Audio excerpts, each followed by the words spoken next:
Welcome back, guys. So today I got one for you I think is pretty interesting. I think you guys will find this interesting as well. So recently, Bandai Namco released their Namco Museum Archives Volume 1 for current gen consoles like the Nintendo Switch and PS4, and also on PC via Steam. The collection goes for $20. It was developed by M2, and I actually think it's very well done. So this collection includes 10 classic Namco titles. Plus, they also included for the first time in the West Splatterhouse Wanpaku graffiti, which I think is really neat. But there's one thing that I found even cooler than that.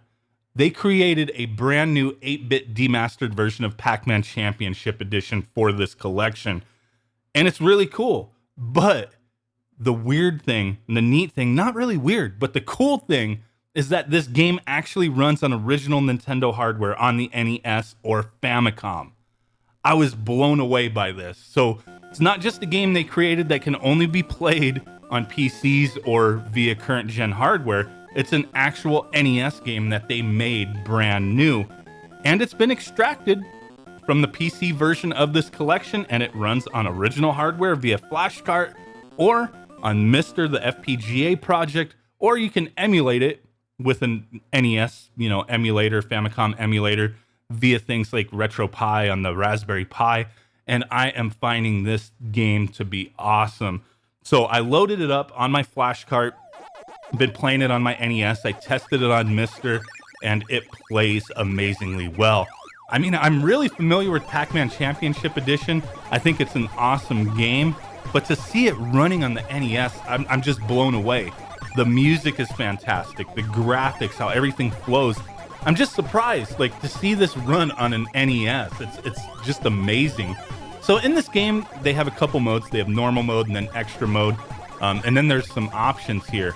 Now, the first time I booted this up on my flash cart, I was like, how come I'm not getting any sound? There's no sound effects. Even when I jumped into the game, it took a while. And I know there's a build up with the music in the original Championship Edition, but it just seemed like it was off.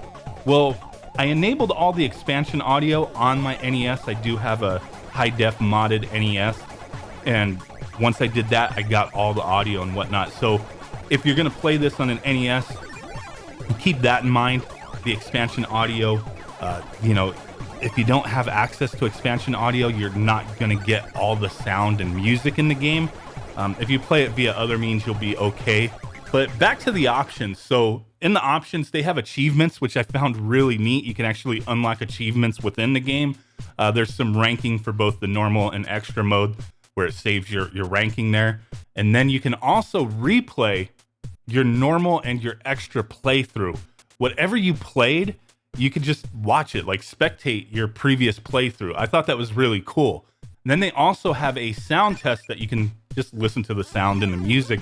The first time when I played this and I looked at that, that's where I was like, well, how come nothing is playing until I get halfway through the list?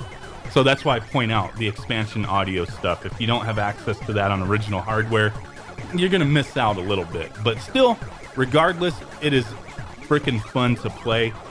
Brand new official game that you could just easily load up on original hardware or MiSTer, like I said. Just it runs fantastically well. Playing it on the MiSTer, no issues. Emulating it, you shouldn't have an issue with it. But really cool stuff, man. I love seeing things like this, and just wanted to share this with you guys to make more people aware that, boom, this has been extracted and it works on original hardware.